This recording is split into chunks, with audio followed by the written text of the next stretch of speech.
সম্পদ পর্যন্ত বিলানো লাগবে। কথা বলে না কেন? এইবার কোরআনের আরো একটা দলিল বলছি, ভালো করে বুঝবেন।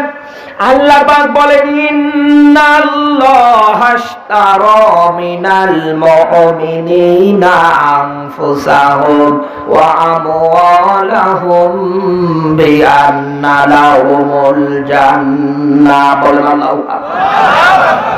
আল্লাহ পাক বলেন, আমি নিজে ক্রয় করতে চাই, কিনে নিতে চাই কি? মিনাল মুমিনিন, মুমিনদের কাছে।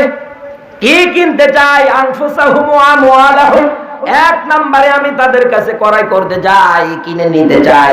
এক নম্বরে তাদের জান, দুই নম্বরে তাদের সম্পদ, তাদের মাল। কথা বলে না কেন?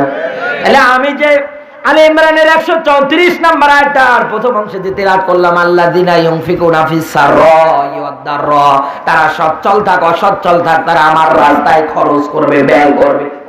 আমার আল্লাহর রাস্তা বলতে শুধু মসজিদ না, শুধু মাদ্রাসা না।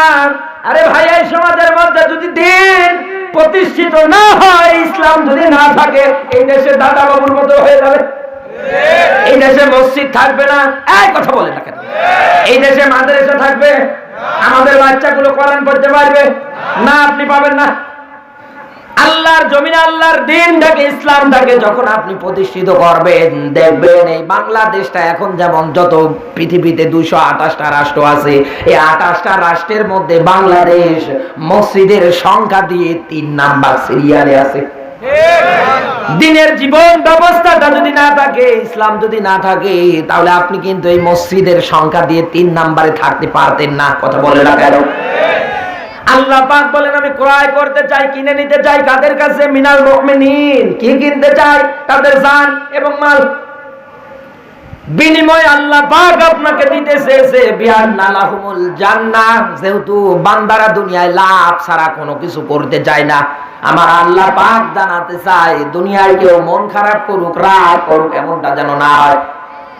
এই যে ভাই বসে আছে, বড় একটা মাদ্রাসার অপদক্ষ, ইনি এই লোকটা, ইনি মনে করেন আমার দাওয়াত দিয়ে নিয়ে যাওয়ার পরে, ওনার বাড়িতে আমার এই দাওয়াত দিয়ে মেহমান করার পরে মনে করেন বেড়াতে গিয়েছি, আমারে যদি উনি বলে, ভাই আমার একটা কাজ করে দেন, প্রায় 2 ঘন্টা ধরে, 2 ঘন্টা ধরে একাধারে এনার জায়গার মধ্যে আমি শ্রম দিলাম, আমি কাজটা সম্পূর্ণ করে দিলাম।